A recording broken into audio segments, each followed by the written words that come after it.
The original Steins Gate would go on to see many different adaptations in various forms of media. The anime is one of the more popular iterations, and the Elite version aims to combine the full story of Steins Gate with the production values of the anime. So, does this make for a good substitute over the original, or is it a bit shy of an Elite status?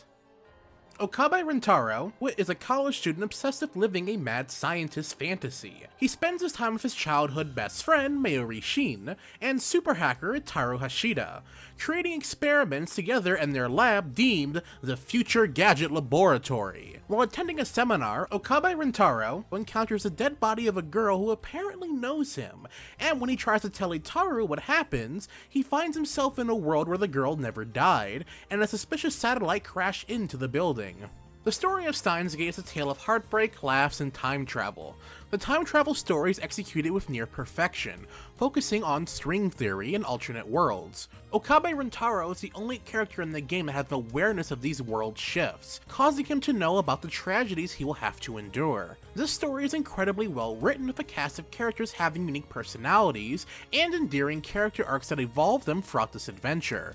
You also get various tidbits into the world of Steins Gate, as throughout the game the characters make references about things that are going on in their world, and it gets added to the tips list too. From there you can read additional text about what they're referring to in the world, such as a parody of JoJo's Bizarre Adventure aptly named Juju's Bizarre Adventure.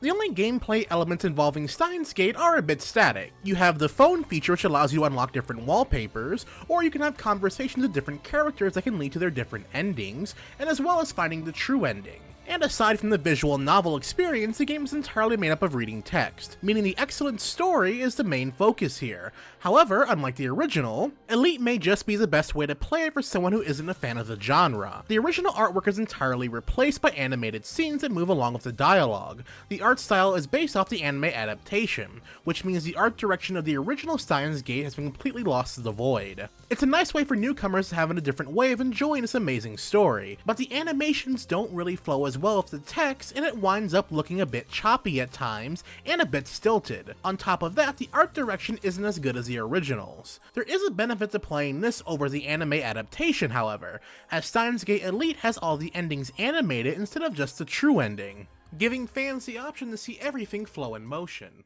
For the Nintendo Switch version, you get a bonus called Steins Gate 8-Bit Adventure. This is a very abridged version of Steins Gate that completely spoils the main game, so it's highly recommended that you finish Elite before playing this. In 8-Bit, you're actually traveling around the city in a top-down perspective, trying to find parts to fix the satellite that crashed into the building.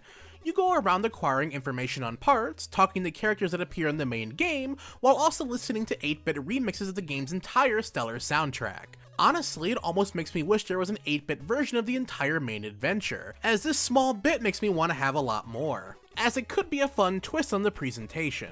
The writing is also pretty funny too, as it focuses on the comedy rather than the tragedies of the main story. Included is a manual with a map of the city, so it won't be too confusing to travel through despite there being no visual variety to the overworld. Overall, Steins Gate Elite feels like a good substitute for people who aren't fans of visual novels. However, you will have to get around the change in art style and the at times choppy animations, as they don't really all flow that well depending on how fast you go. Steins Gate 8-Bit Adventure is also a nice bonus for the Switch version too, as it gives a nice little neat spin on this series, making me wish the concept is taken a bit further, and hopefully one day they will. And that does it for our review of Steins Gate Elite and 8-Bit Adventure. To see the written review, be sure to check out our website, GamingGamma.com. A link to that review will be provided down in the description down below. Also, if you have any comments or questions for me about the review or the game in general, by all means leave them down in the comment section below. I would love to hear from you. And if you're new to my channel, finding me out for the first time through this video, hey, be sure to subscribe for future reviews, commentaries, let's plays, and more. And finally, I'd like to give all my patrons on Patreon a special thanks for making today's review possible. And as always, everyone, thanks for watching.